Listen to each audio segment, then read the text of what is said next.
So it's day 2 of the camera shy challenge. Now, today I'm doing this very early in the morning, and the reason I'm doing today's video so early in the morning is because my wife matters. And my wife matters because she's got to get ready for a wedding today, and she doesn't have the clothes that she needs or the shoes. That is on me. That's on me that she doesn't have that. The reason she doesn't have that is because I've just been working round the clock trying to get this channel ready for you. Not to blame you, it's my responsibility. But this is life. Sometimes when you're married to somebody, you got to put them first. And I often say to people who are about to get married, marriage is a series of compromises. Nobody will always agree on the same things. You won't always agree on the same things. But the reality is that if we make compromises with each other, then we'll both get what we need. My wife today needs to get clothes ready for a wedding. I really want to work on the business even more because I'm really excited about this 30-day challenge thing that I've promised to do with you.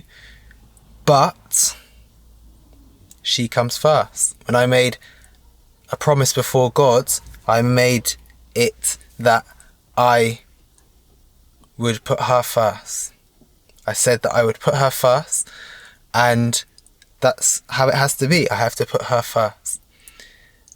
Some people try and argue with me that, well, no, as a husband, you should always do what you want. And there are some people online that would say that if you're to be an alpha male, that you should put yourself first and your dreams and your pursuits, and your wife will follow along afterwards.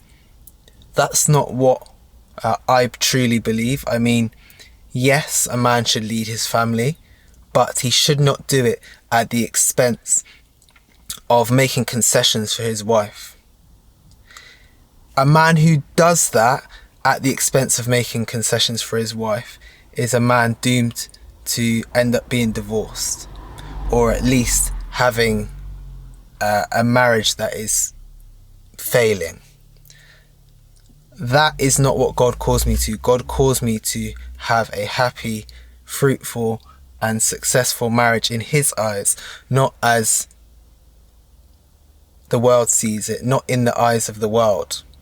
So today, if you're wondering, should I do this for my significant other? Should I really be making a concession? Should I really be letting go of what I want to do in order that they get what they want? I would say to you, yes, you should, and you should do that. Because love is something that you give. It's not something that you take. If you're somebody today who has just been taking from the relationship that you're in, and you're not feeling fulfilled within that, or you're not getting the results that you expect, it's because you've been doing things your way, and you haven't been doing things the way that God intended for them to be. Love is something that you give. In my faith, obviously I'm a Christian. I believe that the greatest act of love was Jesus dying on the cross for our sins. That was a gift to the whole of humanity. So if anything you take from this video, I hope that you take away that love is something that you give, and giving is better than receiving.